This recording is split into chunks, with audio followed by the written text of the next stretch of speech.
مجھے پرتگال میں رہتے ہوئے عرصہ بیت چکا تھا کہ میرے دل میں سائیکل لینے کی امنگ جاگی۔ سائیکل لینے کی 2-3 ٹھوس وجوہات تھیں۔ پہلی یہ کہ پہلی اب مجھے یاد نہیں، خیر دوسری یہ کہ چاہے سمندر قریب ہے لیکن اتنا بھی قریب نہیں کہ ہم پیدل ہی نکل پڑیں۔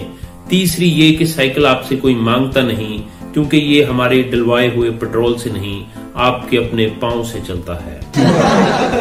طے یہ پایا کہ سائیکل ایسی جگہ سے ڈھونڈ کے لیا جائے جہاں نیا سائیکل سیکنڈ ہینڈ قیمت پہ دستیاب ہو۔ ڈھونڈتے ڈھونڈتے جتنے پیسے بسوں ٹرینوں پہ لگائے اتنے کا کہیں سے بھی نیا سائیکل آ جاتا۔ بہرحال ایک کھانے پینے کی مارکیٹ ملی، ویسے اس میں پینے پلانے کا سامان زیادہ تھا۔ انہوں نے سائیکل دیتے ہوئے ہدایت کی کہ ہمارے پاس سائیکلوں والا بندہ نہیں ہے، آپ صبح کسی سائیکلوں والے سے پیٹ وغیرہ کسوا کے چلائیے گا۔ سائیکل لے کر میں نے اپنے دوست سے کہا جو میرے ساتھ سائیکل کے چکروں میں ذلیل ہو رہا تھا کہ ہم کسی سائیکلوں والے سے کم ہیں۔ اس نے کہا نہیں، آپ زیادہ ہی ہیں۔ سائیکل لینے کی ایک اور بڑی وجہ ایک پرتگیزی دوست کا مشورہ تھا۔ مشورہ اس نے کچھ اس طرح دیا کہ میں نے اس سے کہا یار یہ سائیکل سواری تو اچھی ہے۔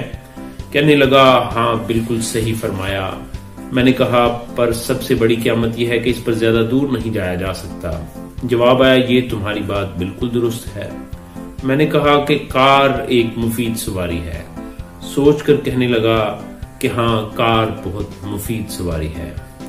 میں نے کہا ذرا مہنگی ہے اور پٹرول بہت کھاتی ہے، بلکہ کھاتی کہاں پیتی ہے، جیسے تم گورے لوگ سارا دن شراب پیتے ہو۔ کہنے لگا کہ بات 16 نے درست کی ہے۔ میں نے پوچھا موٹر سائیکل کے بارے میں کیا خیال ہے؟ موٹر بھی اور سائیکل بھی، گو کہ پرتگال میں اسے پاکستان کی طرح کار نہیں بنایا جا سکتا، یعنی ہمارے ہاں 5 لوگ بھی موٹر سائیکل پہ سوار ہوتے ہیں، پھر بھی پرتگال میں 2 تو سوار ہو سکتے ہیں، ایک اکیلا 2 11۔ کہنے لگا بات میں وزن ہے تمہاری۔ میں نے کہا کہ ان میں سے کون سی سواری لینی چاہیے مجھے؟ تھوڑی دیر سوچنے کے بعد کہنے لگا کہ میں نے تو مشورہ دینا تھا، فیصلہ تو تم نہیں کرنا ہے۔